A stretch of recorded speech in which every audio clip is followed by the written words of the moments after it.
দেখো দেখো রানী, দেখো এভাবে ঝাঁট দিতে হয়। থাক থাক থাক, লোক দেখানো কাজ অনেক হয়েছে। ছাদটা পরিষ্কারই ছিল, কিন্তু উনি সবাইকে বলবেন। হ্যাঁ বলবোই তো, ঝাঁট দিয়ে ছাদ পরিষ্কার করেছি বলতে হবেই তো সবাইকে। সারা বাড়ি কোথাও পেলাম না, আর আপনারা এখানে ছাদে। আদে কি আর সাধে? একি মহারাজ, থামুন থামুন। আরে গোপাল, আজকে তো ছুটি, কি ব্যাপার? আসলে মহারাজ, একটা কথা বলার ছিল। ওসব কথা পরে হবে গোপাল, আগে বলো তো এই ছাদটা কেমন ঝকঝকে লাগছে? আগে মহারাজ, ধুর, ছাদ পরিষ্কারই ছিল গোপাল, উনি শুধু ঝাঁটা হাতে এদিক ওদিক ঘুরছেন। খবরদার রানী, আবার বাজে কথা বলছো কিন্তু তুমি। কি কাণ্ড! আপনার এরকম বাচ্চাদের মতো করলে কি করে হবে বলুন তো? বেশ বেশ, আমি তবে ছোট ছাদটাই পরিষ্কার করে দেখাচ্ছি। আশা করি ওই ছাদটা নোংরাই আছে। না, মানা করেছি, খবরদার, এই বয়সে এখন ওই ছাদে উঠবেন না। মহারাজ, উঠবেন না এখন ওখানে? কি দরকার বলুন তো? আরে কিচ্ছু হবে না, সিঁড়ি আছে তো। মহারাজ ছেড়ে দিন না, সিঁড়িটা ভীষণই সরু। এই বুড়ো বয়সে পড়ে কি হাত পা কোমর ভাঙার ইচ্ছে হয়েছে নাকি? এই মহারাজ কিছুতে ডরায় না। মহারাজ সাবধানে।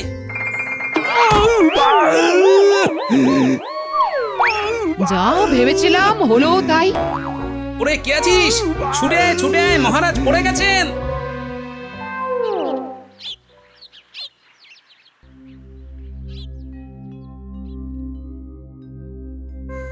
ওমর এবং পায়ের যা হাল দেখছি, তাতে তো এখন কোনোভাবেই উনি হাঁটা চলা করতে পারবেন না। ওরে বাবা,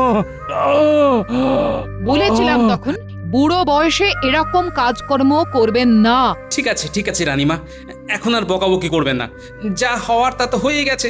রানীমা, সেরকম চিন্তার কিছুই নেই। নিয়ম করে পথ্যগুলো খাওয়াবেন, আর মহারাজ 1 মাস টানা বিশ্রাম নিক, ব্যাস তাহলেই হবে। আমার রাজ্য তাহলে কে সামলাবে? চিন্তা করবেন না মহারাজ, আমি তো আছি, আমি সব সামলে নেব। মন্ত্রী মশাই, সত্যি সব সামলাবেন তো, নাকি গল্প দিচ্ছেন? হ্যাঁ, মুখে নয়, কাজে করে দেখাবো। মন্ত্রী মশাই, তাহলে কালকেই শুরু করে দিন রাজ্যপাঠ।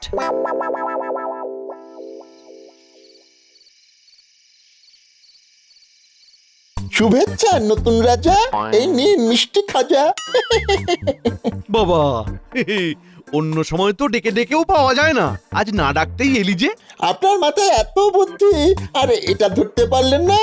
না, একদম ধরতে পারিনি যে তা নয়, আসলে খবরটা পেয়েই নিজের স্বার্থে চলে এসেছিস, বল?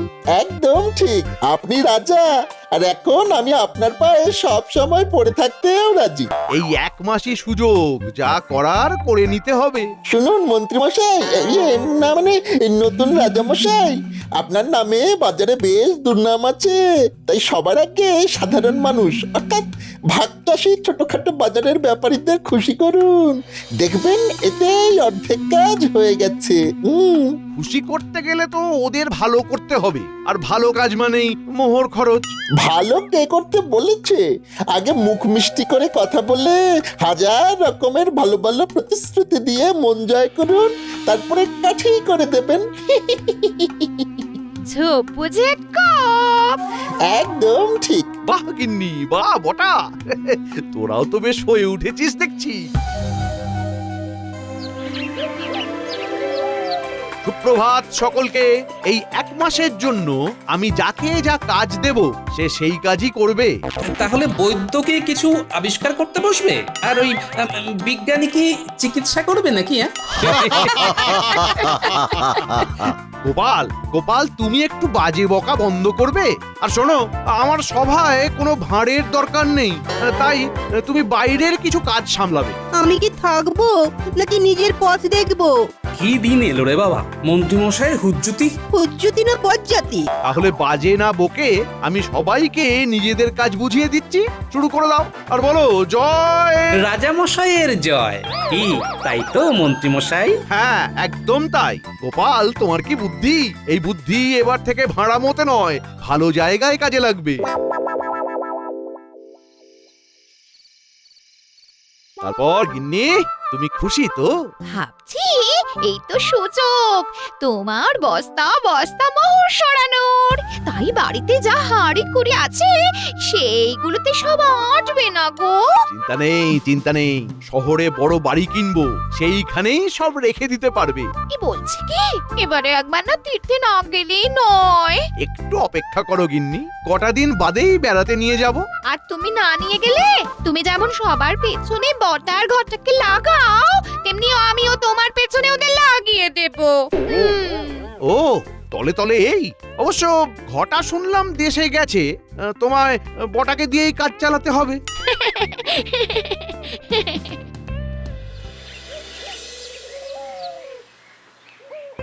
আগে মন্ত্রীমশাই, আমি সমস্ত ভাগ চাষিদের সাথে নিজে গিয়ে কথা বলেছি এবং তাদের কয়েকজনকে সঙ্গে করে নিয়েও এসেছি। ধন্যবাদ গোপাল। আশা করি ফসল ভাগাভাগির ব্যাপারে আপনি ওদের কথাটা মাথায় রেখেই একটা সুস্থ স্বাভাবিক সমঝোতায় আসবেন। বললাম না, মুখের কথায় নয়, কাজে করে দেখাবো। আর কদিন পরেই ফসল কাটা হবে। তা মন্ত্রী মশাই, আমরা দুভাগ নিয়ে রাজবাড়িতেও দুভাগ দেব তো? আমরা সমান সমান ফসল চাই। হ্যাঁ, এতদিন তোমরা আধা আধি ভাবে ফসল ভাগ করেছো, কিন্তু এবারে আমার রাজ্যে তোমরা ফসলের 3 ভাগ নেবে আর আমায় 1 ভাগ দেবে। কি?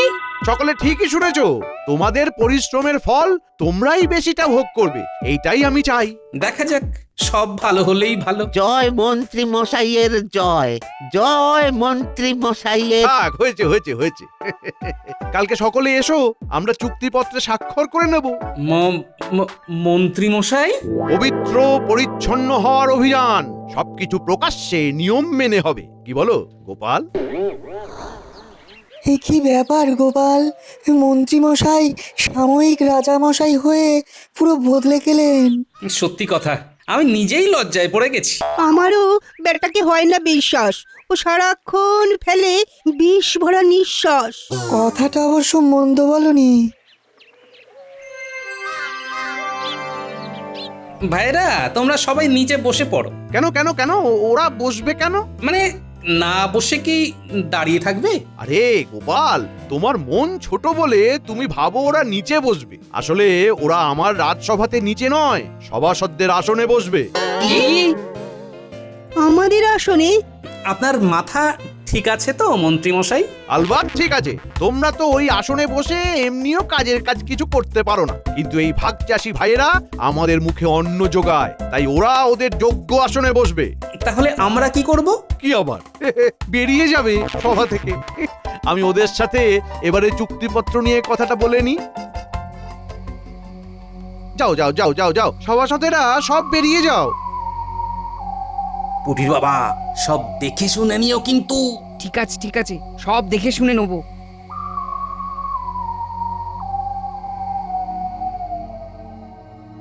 শোনো, আমি তোমাদের চুক্তিপত্র দিচ্ছি, সবাই দেখে শুনে স্বাক্ষর করো, কেমন? কি পুটির বাবা, দেখে নাও চুক্তিপত্রটা। আর যারা পড়তে পারো না, তারা যে পড়তে পারে তাদের দিয়ে পড়িয়ে নাও। আমার ভাগ চাষী বন্ধুরা, আশা করি তোমরা চুক্তিপত্রটা দেখেছো। আমিও ইতিমধ্যে দেখে নিয়েছি।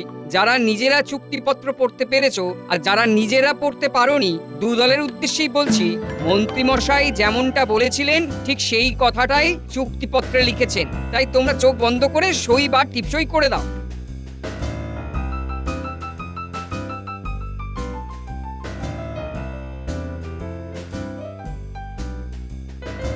হ্যাঁ, মন্ত্রী মশাইয়ের জয় হোক।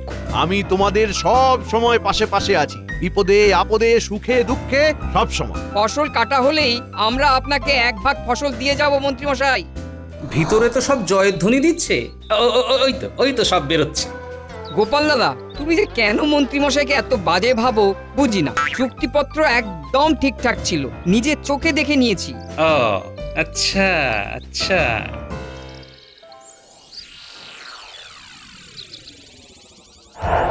এবার আসল খেলা। উফ, আপনার কি বুদ্ধি! কাগজের নিচে কাগজ, হ্যাঁ, নকলের নিচে আসল।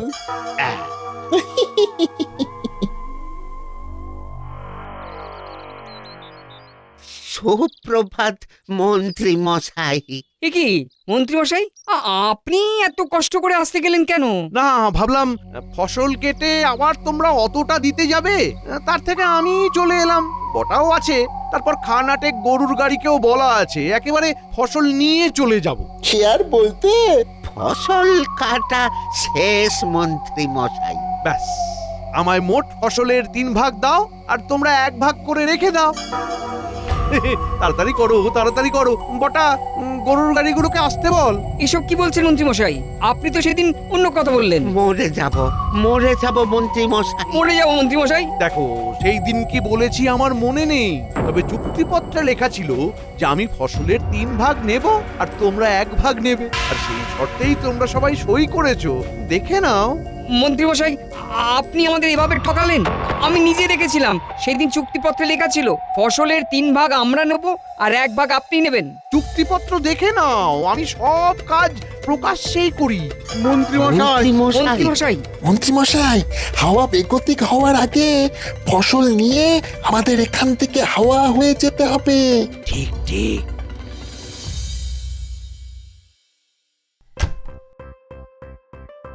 গিন্নি, আস্তে আস্তে সব জিনিসপত্র গুছিয়ে ফেলো, বেশি দেরি করো না।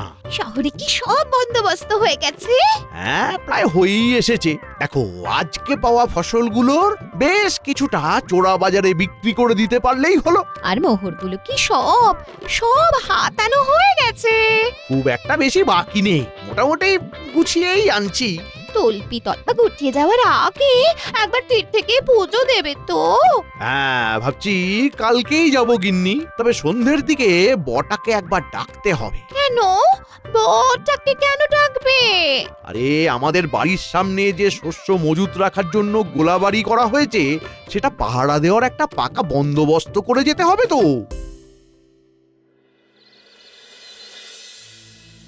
গোপাল দাদা, গোপাল দাদা, আমাদের বাঁচাও। কেন রে, কি হয়েছে? হ্যাঁ, মন্ত্রী মশাই আমাদের ঠকিয়েছে। মানে?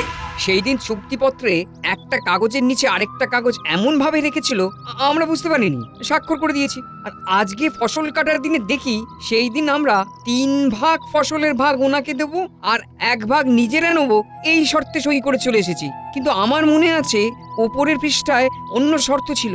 মানে উপরের পৃষ্ঠাটা সরিয়ে দিয়েছে আর কি। চলো দেখি, মহারাজের কাছে যাই, মন্ত্রীকেও ডাক দিই।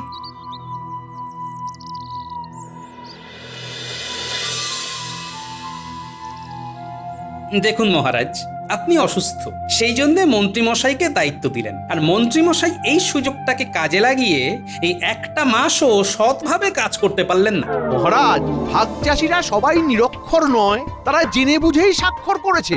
আপনি আমাদের ঠকিয়েছেন। সবাই নিরক্ষর নয়, কিন্তু আপনার মতো ঠকবাজ তো নয়, তাই তারা আপনার চুক্তিপত্রের ভেলকিটা বোঝেনি। কিচ্ছু ভেলকি নেই, ওরা ভুল বুঝেছে। তাহলে আপনি এদের অতিরিক্ত ফসল ফেরত দেবেন না, তাই তো? কোনো প্রশ্নই নেই। আগামীকাল থেকে পরপর 2 দিন রাজসভা বন্ধ থাকবে। আমি তীর্থে বেড়াবো, তাই এখন আসি, বাড়িতে গিয়ে গোছগাছ করতে হবে। মহারাজ, আপনি কিছু বলবেন না? চুক্তিপত্রে একবার স্বাক্ষর হয়ে গেছে যখন, তখন তো আমারও আর কিছু বলার নেই। আর এমনিতেই আমার এখন শরীর খুব দুর্বল। আর যা ফসল আসবে সবই তো রাজবাড়ির সম্পত্তি, এগুলো বেচে যা অর্থ আসবে সবই তো মহারাজের সিন্ধুকেই ঢুকবে। এখন আমি সব আমার গোলাবাড়িতে রাখছি, হিসেব করে সব বেচে দিয়ে প্রাপ্ত অর্থ মহারাজকে দিয়ে দেব। তাহলে আমাকেই ময়দানে নামতে হবে। এই কুটির বাবা, সমস্ত ভাগ চাষিদের নিয়ে একবার আমার বাড়ি এসো।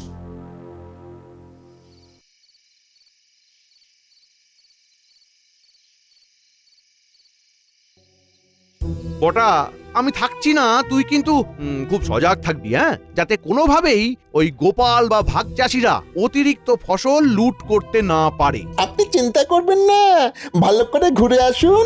তবে শহরের শেঠটাকে কি করবেন? আপনার বাড়ি কেনার আগে সে একবার দেখবে বলেছিল যে। ভাবছি তীর্থ থেকে ফেরার পথে একেবারে সঙ্গে করে নিয়ে আসবো। আমার বাড়িটা বিক্রি হয়ে গেলেই ওদিকে শহরের বাড়িটা কিনে নেব। আর ফসল বিক্রি কবে করবেন? ফিরে এসে শহর থেকে শেঠজিকে নিয়ে আসবো, ওনাকে ফসল দেখাবো আর চড়া দামে বেচবো। বেশ, তবে তাই হবে। এমনিতে তো দেখলাম গোলাঘরের সামনে প্রহরীরা সব পাহারায় বসে গেছে। হ্যাঁ, এবার পুরো ব্যাপারটা তুই সব সামলে নিস।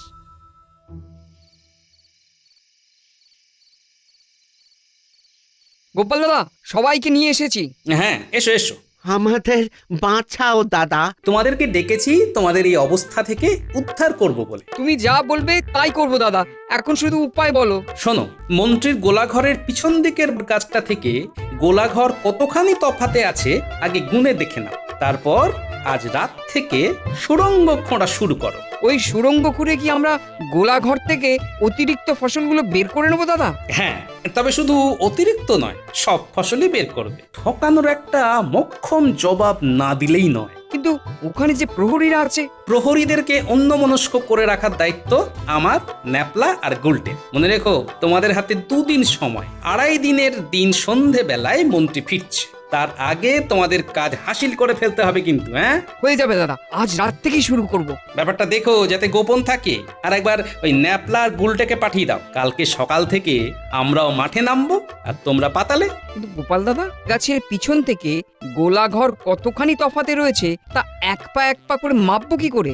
এটা ন্যাপলা আর গুলটের কাজ। ওরা ঘুড়ি ওড়ানোর নাম করে প্রহরীদের ঘুড়ি ওড়াতে সাহায্য করতে বলে ঠিক গুনে নেবে। সব রকম সকম ওদের আমি শিখিয়ে দেব, কোনো চিন্তা করো না। এই যে ন্যাপলা, গুলটে, এখানে বেশি বাড়াবাড়ি করলেই আরং ধোলাই দেব বলে দিলাম। হ্যাঁ, বেশি করলেই ওই ঘুড়িটা দেব ছিঁড়ে। ছিড়বে কেন? আমাদের সাথে ওরাও না। এই ঘুড়ি দেখে মনে পড়লো, কতদিন হলো ঘুড়ি ওড়াই না। ও প্রহরী দাদা, ঘুড়ি ওড়াবি? এই এই এই বলে কি হচ্ছে? পাহারাতে চুপচাপ। ও প্রহরী দাদা, দেখো না, ভালো মাঞ্জা সুতো চৌরঙ্গি ঘুড়ি। এই প্রহরীরা, আমি একটু বাড়ি যাচ্ছি, তোরা খেয়াল রাখ। কিছু এদিক ওদিক এসে দেখলেই মারবো বলে দিলাম। হ্যাঁ বড়দা। ঘন্টু, এই সুযোগ ওড়ালে উড়িয়ে নে। এই নাও, এই নাও। তুমি এই কোলা ঘরের সামনে থেকে চড়াই দেবে, আমি দূরে যাচ্ছি। আচ্ছা ঠিক আছে।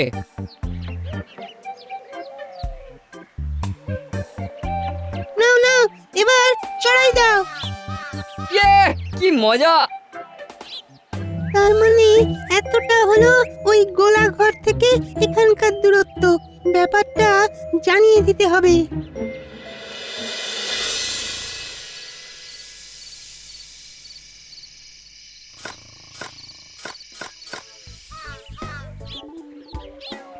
ও দাদারা, আজ খেলবে? দেখি আবার আজ এসেছে। গোলা ঘরের সামনে আসা মানা আছে। যাও যাও যাও, ভাগো ভাগো ভাগো। একটু খেলো না। খেলো না। এই গোপাল বেটাকে পেছনের পুরো মন্দিরের ভিতরে বন্দি করে 2জন পাহারাদার রেখে দে।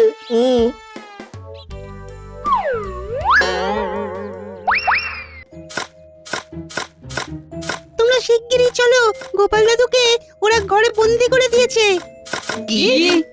গ্রামের যে বড় মন্দিরটা আছে সেখানে বন্দি করে রেখেছে। আমি তাহলে লুকিয়ে গিয়ে কথা বলে আসবো। বেটা প্রহরীরা ঘুমিয়ে কাদা, পা টিপে টিপে এসো।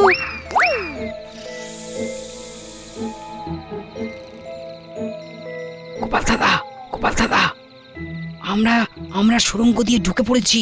সুড়ঙ্গের কাজ সম্পূর্ণ। তড়িঘড়ি কাজ শেষ করো, আমি বন্দি আছি। কালকে ছাড়া পেয়ে যাব, কিন্তু কাজ থামিও না। কালকে মন্ত্রী চলে আসবে। আচ্ছা।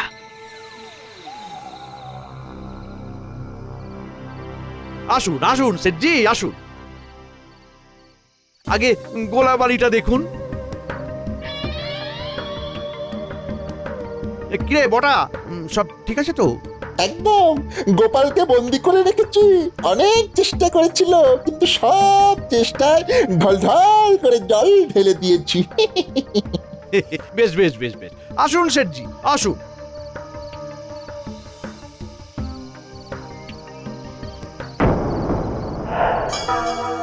এই কি কি হলো?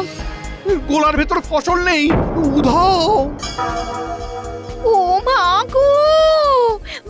মোহরগুলো আছে তো? শিগগিরই দেখি, চলো চলো। গোপাল তো বন্দি, তাহলে কে করলো এসব? বাড়িতে যদি মোহরও না থাকে তাহলে তোর মজা আমি দেখাচ্ছি বটা। ও মা, বাড়িও ফাঁকা। বটাকে ধরো, ধরো বটাকে। বটা! আমি কিছু জানি না, গোপালকে ধরুন। বলো বলো গোপাল, বলো, বন্দি থেকেও আমার গোলা ঘর থেকে কিভাবে ফসল সরালে? আপনার মতোই কারচুপি করে। মন্ত্রীমশাই, আপনি আমায় বন্দি করে রাখলেও মগজটাকে তো আর বন্দি করে রাখতে পারেননি। তাই মাটির তলা দিয়ে সুড়ঙ্গ কাটার পরামর্শ দিয়ে ভাগ চাষিদের ঠকিয়ে নেওয়া ফসল ওদেরকে দিয়েই লুট করিয়েছি। গোপাল, এ তুমি আমার কি করলে? দেখুন কেমন লাগে। আসলে কি বলুন তো, মাঝে মাঝে কারুর কারুর চরম শিক্ষার দরকার হয়, বুঝলেন তো? আমি আসি তাহলে। শোক কাটিয়ে তাড়াতাড়ি সেরে উঠুন রাজামশাই। মন্ত্রী মশাই, আমিও এই মকান নেবে না। শেঠজি, শেঠজি যাবেন না, যাবেন না শেঠজি, শেঠজি যাবেন না শেঠজি।